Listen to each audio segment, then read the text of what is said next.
All right, it's time for our main event now. Daniel the Pitbull Perez from Albuquerque, New Mexico, taking on Mexico's Jorge El Matador Chavez. But first, let's chat with Daniel Perez. Okay, joining me here on the 8-count boxing hour, we got super middleweight Daniel Pitbull Perez. He's back in action, and Daniel, it's been a while. What you been doing lately? Trying to get back in shape. We took a little bit of time off after the last fight. We had a little problems on the nose. My last fight I fought in December. I fought Jerry Payne or Gary Payne, whichever his name was. He was undefeated. He had a little problems with my nose after that fight, so we were out for a little bit with that, getting that worked on. Things didn't turn out good, so we've been getting in shape since to get ready for this fight. And this, like, I don't know if you've heard of this, a small tune-up fight to get us ready for probably about 60 days. We're going for one of the titles, so that should just get us a step closer. Okay, like maybe an NABF or? NABF, yes. Oh, okay. Well, that's the one you fought for before with Warren Williams. Cancun, Mexico, yes. Okay. Tell us about the fight with Warren Williams. I saw tape of it up to the 10th round. Looked pretty rough. How was it? Yeah, it was real rough, especially fighting with one hand, my weak hand. So that was really rough. But, you know, I don't want to make any excuses. He beat me. That's all that happened. And, you know, that title was supposed to be mine. But they can't hide from me much longer. We're going to get it. We can get one of the titles. Did you feel it was a fair decision with Warren Williams? Nothing on that fight was fair at all. If anybody who's seen the fight can tell you how unfair it was. So, you know, low blows, right punches, headbutts, elbows, you know, holding my head down to the canvas. It was a real dirty fight, and we had no chance over there. Okay, and then a gentleman that you defeated, Cecil McKenzie, I believe, went on to take what was rightfully yours, really, and beat Warren Williams. Did you see that fight, or did you hear about it? I heard about it. I beat Cecil McKenzie here. I even put him down once. He's a real tough fighter, but I beat him pretty clear. And he went and fought the guy that I lost to in Cancun for the NABF title and knocked him out and took his title away. So that tells you how close I was and how upset I can be about it. Okay, so we kind of consider Daniel Perez right now the uncrowned king of the NABF, I guess. And you got a fight coming up here with Jorge Chavez. Is that his name, I believe? Yes. Jorge Chavez. I heard that he might be an alternate from the Olympic team or something? He was an alternate from the Mexican Olympic team. So he's supposed to be real tough. We ain't, that's all we've heard about him. He's supposed to be tough. We ain't ever seen nothing on him. We don't know his record. We know nothing about him. So an Olympian is a tune-up fight, huh? Well, it'll be the 4th Olympian that I get to fight. So I beat 3 of them, so let's go for the 4th one. Well, why not? Just add him to the club. Okay. If my phone rings and Tommy Hearn says, I don't want to fight McLean, but I want Daniel Perez at 175, what do you say? You better come down to 170. I'll meet him halfway. No more 175 for me. Okay. All right. Well, we wish you the best of luck. And well, let's talk about Johnny Tapia and Danny Romero. They're really big right now. They're hot as on fire here. Let's start with Johnny Tapia. What do you think about his comeback to where he is right now? I think he's one of the biggest fighters of his life, and now staying away from the drugs. He's proved to everybody he can do right. And you know, I've always looked up Johnny ever since the amateurs, when I was the littlest one around in Mexico on the regional national team, and he's a real good fighter. He's tops, and I respect him a lot. And he's proved to everybody he's a world champion. Danny and Ren, on the other hand, he's young. He's got a long road to go. He's tough. He's gonna be hard to beat. Yeah. He's got a lot of talent. He's strong. He's got a lot of support behind him, and he's looking to have a world title soon also. So we got a boatload of great fighters in Albuquerque, so we're gonna take it as far as we can, right? Yeah. Oh yeah, we got a lot of talent here, and hopefully we'll all be champions someday. Okay, there you have it. This is Daniel the Pitbull Perez. Good luck tomorrow night, Daniel. Thank you very much. Okay.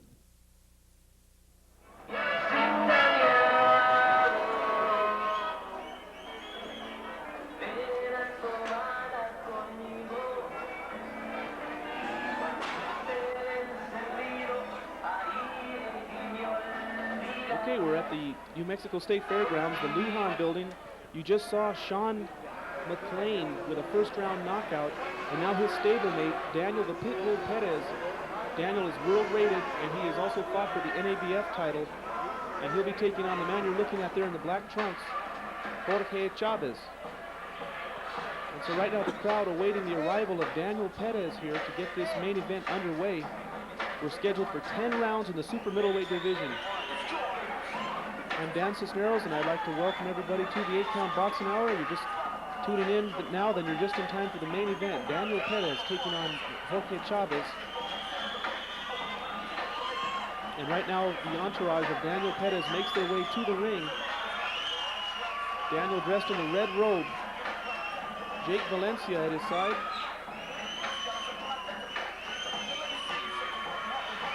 We're just about ready to get the action underway here. It's going to be scheduled for 10 rounds at its super middleweight, 168-pound limit. Mexican Olympic team alternate Jorge Chavez and Daniel Perez from Albuquerque, New Mexico. And now let's find out about these two from our ring announcer, the one and only, the legendary Henry Tafoya. Ladies and gentlemen, our final bout of the evening presented by Frescas Productions and Coors Malone. 10 rounds of boxing. In the red corner, weighing in at an even 174 pounds, he's in black tonight, in royal blue shoes. He's here with a record of 9 wins, 1 loss, 3 draws. Ladies and gentlemen, from Durango, Mexico, welcome, El Matador, Jorge Chavez.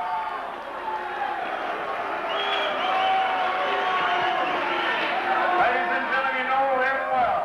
He is in the blue corner tonight, dressed up in red, trimmed in black, with red shoes and black tassels. He weighs in at an even 171 pounds, with a record of 16 wins, only 3 losses, 4 knockouts. He is from Albuquerque, New Mexico. He was the Pitbull, Daniel, the Pitbull, Perez. 10 rounds of boxing. Tony Rosales is the referee. Our judges tonight, Dan Cisneros, Will Brown, and Bill Kemp. 10 rounds, referee Tony Rosales.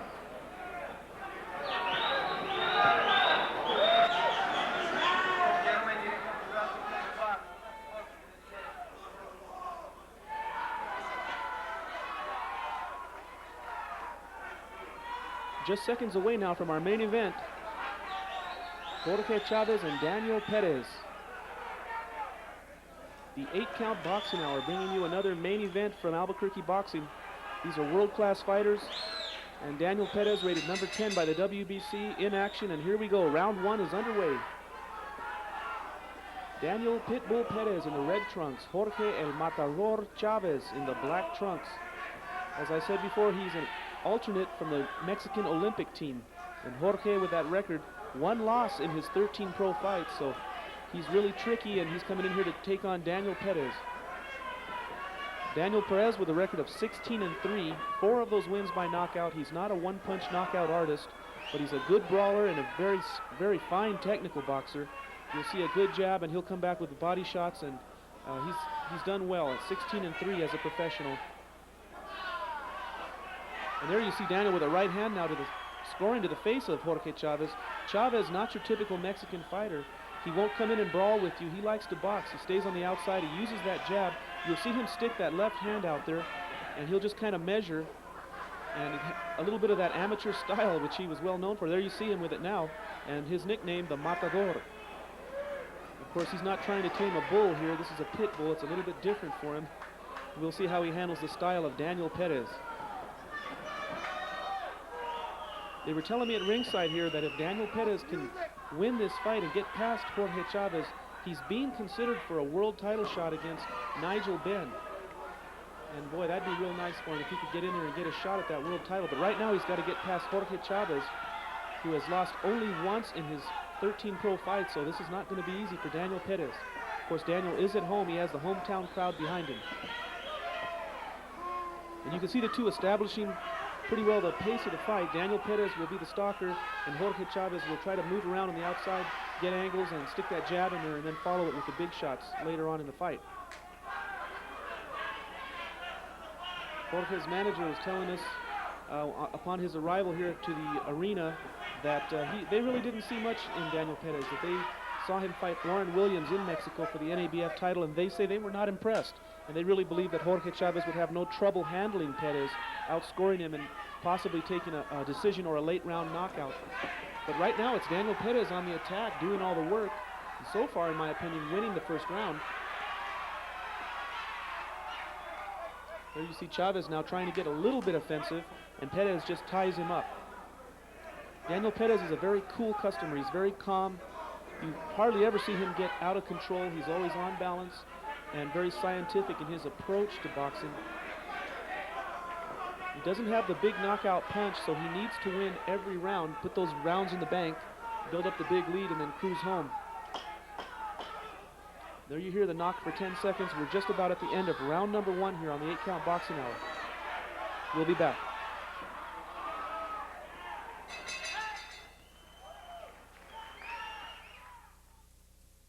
Hi, I'm Dave Bontempo, and you're watching the 8-Count Boxing Hour on Channel 27.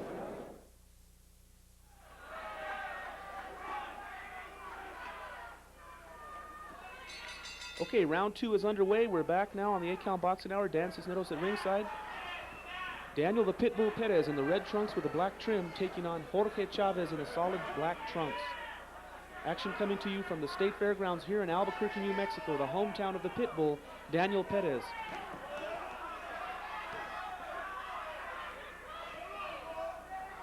And as you can see, Jorge Chavez up on his toes, dancing and moving, and Daniel Perez just kind of moving forward and stalking his opponent. The aggressor in this fight, definitely Daniel Perez in the red trunks. There you see Chavez throwing 3 shots, missing all 3. And Daniel Perez is a big bull, but he's pretty elusive for his size. He gets a lot of good movement from the waist, moves his head pretty well, and he's not that easy to hit. He's got a great chin. He was staggered by Chris Sandee, and they counted that as a knockdown, but Perez really never went down, although his gloves did touch, and that was ruled as a knockdown. But Daniel Perez came back to win a unanimous decision over another Olympian, a U.S. Olympian, or excuse me, from Kenya. That's Olympian Chris Sandee. Daniel's been in the ring with some great fighters. Thomas Tate in Bakersfield, California. Daniel lost a majority decision there. He also dropped a majority decision, a split decision, to Warren Williams, and that fight was for the NABF title. Daniel unsuccessful in bringing home the gold, but he's trying to work his way back to another shot here, and he hopes to get past Jorge Chavez here. Chavez, the alternate from the Mexican Olympic team. He was really praised very highly by some of the boxing aficionados here at ringside, who felt that maybe this was a little bit too tough a fight for Daniel Perez to take, but Daniel Perez always seems to be in the tough ones. He also holds a win over current NABF champion Cecil McKenzie. And Daniel is world class, rated at number 10 by the WBC. Again, you see Daniel Perez in control of this fight now. Jorge Chavez staying way on the outside and really not wanting to come inside and mix it up with Perez. Oh, and a right hand from Perez drives Chavez back into the ropes, and he's pretty elusive himself. He bounces out of trouble. And now you see Jorge enjoying himself, staying at long range here, not wanting at all to get inside with the brawling Daniel Perez, and that would be, Daniel would be right at home if they were to get into a little bit of inside fighting, but Jorge Chavez will have none of that. And now you see where he gets his nickname, El Matador, the bullfighter.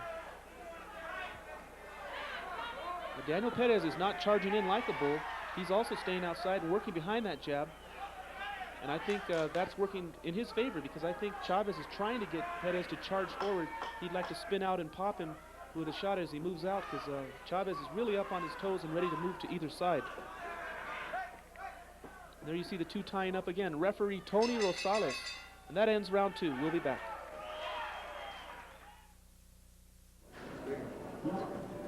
Hi, I'm Al Albert, a good friend, good personal friend of Sean O'Grady, Marv Albert's son, and you're watching the 8-Count Boxing Hour. Enjoy it. It's a great show.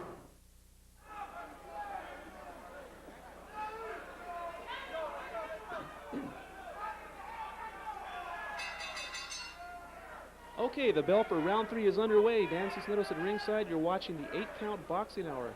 Daniel the Pitbull Perez in the red trunks. Jorge Chavez in the black trunks.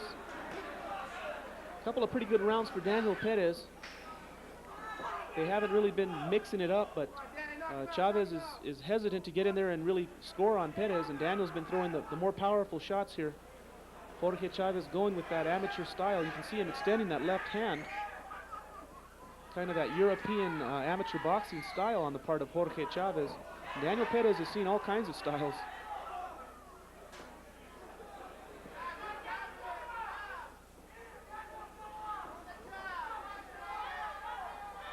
Daniel Perez. Oh, and there's a right hand, kind of a slapping right hand from Chavez. Not much power behind it. He doesn't seem to carry a lot of power. but he's tricky, and he's won 9, lost 1, and 3 draws, so definitely a winning record on the part of Jorge Chavez in the black trunks. And now you see Perez coming in and stumbling a little bit, maybe getting a little bit of frustration there, wanting to reach Jorge Chavez, who's pretty elusive and doesn't seem to want to fight at all. And you see Chavez now stepping out to his right, pecking away with that left hand. Perez has scored with the harder shots, and Chavez really not doing much more than just pecking away with that little left hand. But really nothing behind it. Neither man's been hurt in this fight. There you see Chavez now with some, he has quick hands, and I think if he'd get a little more aggressive, he'd score a lot. But he just seems real hesitant about getting hit. There you see him again trying to work with that left jab.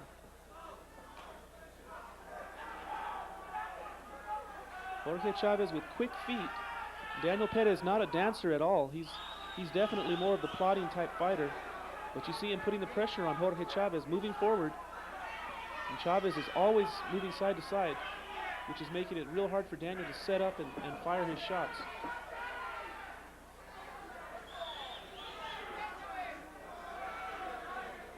There's a right hand now by Daniel Perez, tries to lead with that right hand. Daniel's 3 losses to Warren Williams for the NABF title on a decision, Thomas Ice-T Tate on a decision, and Viktor Igorov, the Russian they used to call the human wrecking ball. That fight on USA Network, and that also a decision. Round 4 action underway now. Daniel Perez in the red trunks, Jorge Chavez in the black.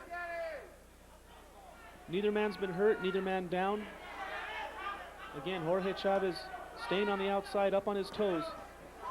And Daniel Perez now getting a little bit desperate, lunging in at Chavez, and Chavez turns him around, ties him up.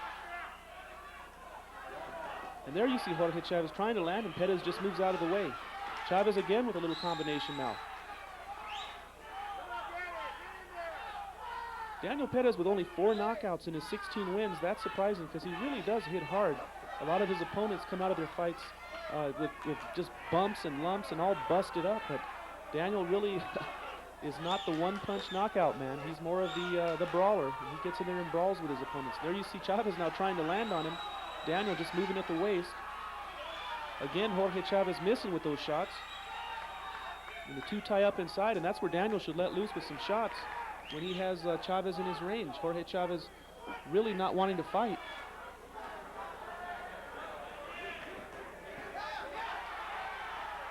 Daniel Perez with a great amateur record, 89-16 as an amateur. He turned pro at a young age and has already had an NABF title shot, and right now he's working on a world title shot. He'd really like to get that chance.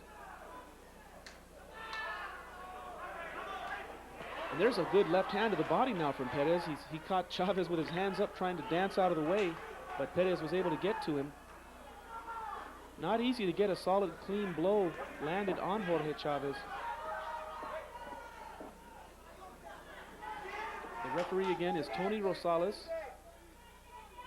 He's doing a good job here. Not a lot of holding, not a lot to do. The two are just pretty well staying at long range. And that's Jorge Chavez's fight plan. He told us, his manager telling us they were going to stick the jab and move and not let Perez even touch Chavez. And so far it's pretty well been close to that. But Perez has been able to sneak in a good shot here and there. And that's winning him the rounds because Chavez really doing a lot of nothing.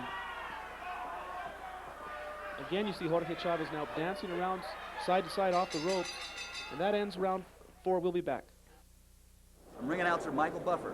Get ready to rumble with the 8-count boxing hour on Channel 27. Get ready to rumble with... Okay, round 5 now. We're scheduled for 10. You're looking at super middleweights Daniel Perez and Jorge Chavez in the black trunks. Daniel Perez in the red with the black trim. Francis Nails at ringside, and there's Daniel Perez now scoring on Chavez, and Chavez ties him up immediately. So Jorge Chavez not intending to mix it up at all, apparently, with Daniel Perez. They said they were going to get him into the late rounds and then open up, but I see no signs at all of any kind of offense on the part of Jorge Chavez. Daniel Perez making this fight.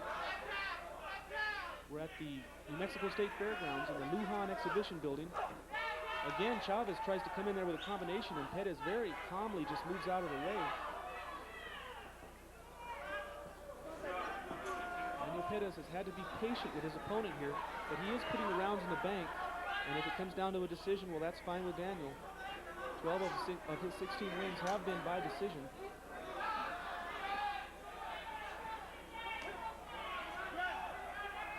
And now you see Perez going to the body, and he gets inside and rips with some shots now.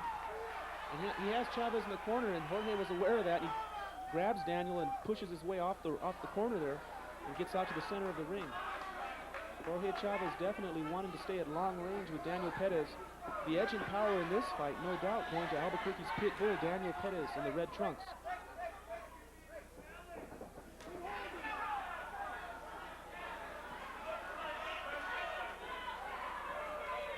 There you see Chavez just kind of sticking that little left hand in there.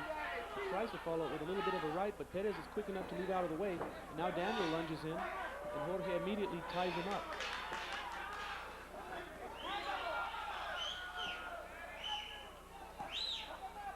Again, Daniel Perez now just calmly stalking his opponent, moving in and looking for that opening.